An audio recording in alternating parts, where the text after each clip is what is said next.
नमस्कार, सत श्री अकाल बच्चों, कैसे हो आप लोग। आज मैं फिर से एक्सरसाइज क्वेश्चन नंबर 1 सॉल्व करने जा रहा हूं। ठीक है बच्चों, तो ये न्यूटन्स लॉज ऑफ मोशन का एक्सरसाइजेस के क्वेश्चन हमने शुरू कर दिए हैं। तो अगर आप लोगों ने वीडियो को, अगर चैनल को फॉलो नहीं किया या सब्सक्राइब नहीं किया तो अभी कर लो, क्योंकि आपको ये वीडियोस आपके आईआईटी और नीट की जर्नी में बहुत ज्यादा मददगार करने वाले हैं। तो बच्चों, ये क्वेश्चन मैं सॉल्व करने जा रहा हूं, लेकिन आपको क्या करना है, आप सबसे पहले ये क्वेश्चन को खुद से सॉल्व करना है, वीडियो को पॉज करना है, उसके बाद अपनी मेथोडोलॉजी को मेरी मेथोडोलॉजी से मैच करना है। तो बच्चों, ये क्वेश्चन क्या बोलता है, A block of mass 2 kg is placed on a long frictionless horizontal table is pulled horizontally by a constant force F.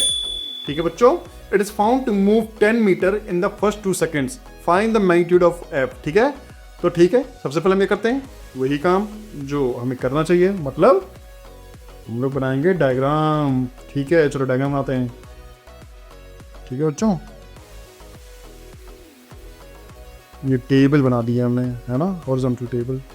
बहुत अच्छी नहीं बनी है, बट आप मान लेना कि ये टेबल ही है। ठीक है, इस पे एक ब्लॉक रखा हुआ है।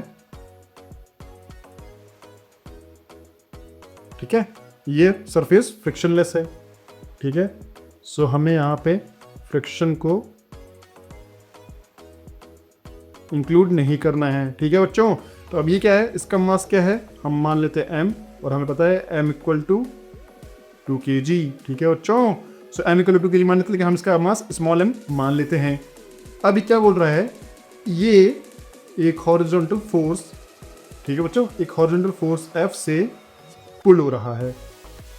चलो ठीक है, अब ये बोल रहा है कि ये जो ब्लॉक है ना बच्चों, इस फोर्स से लगने के बाद ये ब्लॉक कुछ 10 मीटर मूव किया है। तो ठीक है, हम बना लेते हैं। समझिए, ये ब्लॉक ऐसे करके मूव हुआ और ये जो डिस्टेंस बनी है, ठीक है बच्चों, ये है 10 मीटर और टाइम कितना लगा उसे, 2 सेकेंड्स। ठीक है बच्चों, so find the magnitude of F. तो बच्चों, मैग्नीट्यूड एफ मतलब फोर्स निकालना है, और अगर हमारे पास मास की वैल्यू है जो कि ऑलरेडी दे रखी है, तो हम यहाँ से एक्सेलरेशन निकाल सकते हैं। बट एक्सेलरेशन यहाँ पे फाइनली हमें एक्सेलरेशन निकालना है, और एक्सेलरेशन के लिए हम कौन सा फॉर्मूला यूज करेंगे, आपको मैंने already linear equations of motions बता रखे हैं, तो आपको हमेशा कि ये लीनियरली मूव कर रहा है। ठीक है बच्चों, तो अगर लीनियरली मूव कर रहा है तो यहाँ पे कांस्टेंट फोर्स लग रहा है, तो एक कांस्टेंट एक्सेलरेशन लगेगा। तो ठीक है, हम यहाँ पे कांस्टेंट एक्सेलरेशन की वैल्यू निकालने की ट्राई करते हैं। तो यहाँ पे हमें डिस्टेंस दे रखा है, ठीक है, s इक्वल टू 10 मीटर। ठीक है बच्चों, टाइम दे रखा है 2 सेकेंड मूव किया। अब डिस्टेंस दे रखा है, टाइम दे रखा है ना बच्चों, तो यहाँ पे कौन सा फॉर्मूला लगेगा बच्चों, कौन सा फॉर्मूला लगेगा, यहाँ पे लगेगा s इक्वल टू ut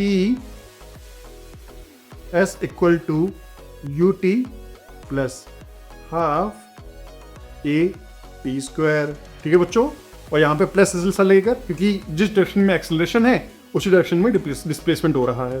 तो ठीक है, यहाँ पे वैल्यू पुट करते हैं। इनिशियल वेलोसिटी u 0 है। ठीक है, सो यहाँ पे s की वैल्यू 10 रखेंगे, इनिशियल वेलोसिटी 0 जाएगा, 0 जाएगा, प्लस हाफ, है ना बच्चों, एक्सेलरेशन, और टाइम की वैल्यू क्या है t, 2 सेकंड रखेंगे तो ये हो जाएगी 4, और यहाँ से ये कटा। ठीक है बच्चों, so finally a equal to क्या आ गया, 5 मीटर पर सेकेंड स्क्वायर। तो जिन बच्चों को 5 मीटर पर सेकेंड स्क्वायर a की वैल्यू आई है, वो बच्चे बहुत अच्छा कर रहे हैं। ठीक है बच्चों, अब क्या करना है, इसमें कॉन्स्टेंट एक्सेलरेशन कांस्टेंट है, बोल रखा है कांस्टेंट एक्सेलरेशन है, तो ये एक्सेलरेशन कांस्टेंट ही होने वाला है। और बस हमें फोर्स निकालने के लिए मास इनटू एक्सेलरेशन लगाएंगे। ठीक है, न्यूटन्स लॉज ऑफ मोशन के हिसाब से। अब मास की वैल्यू है 2 kg, एक्सेलरेशन है 5, तो यहाँ से आ गया 10 न्यूटन। तो जिन बच्चों का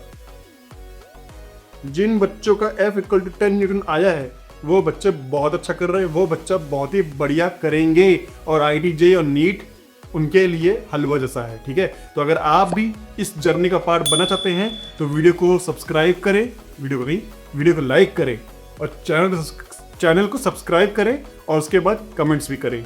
ठीक है, और कोई डाउट है उसको कमेंट्स में आप पूछ सकते हैं। चलो बच्चों, मिलता हूँ मैं आपको नेक्स्ट वीडियो में, तब तक के लिए बाय।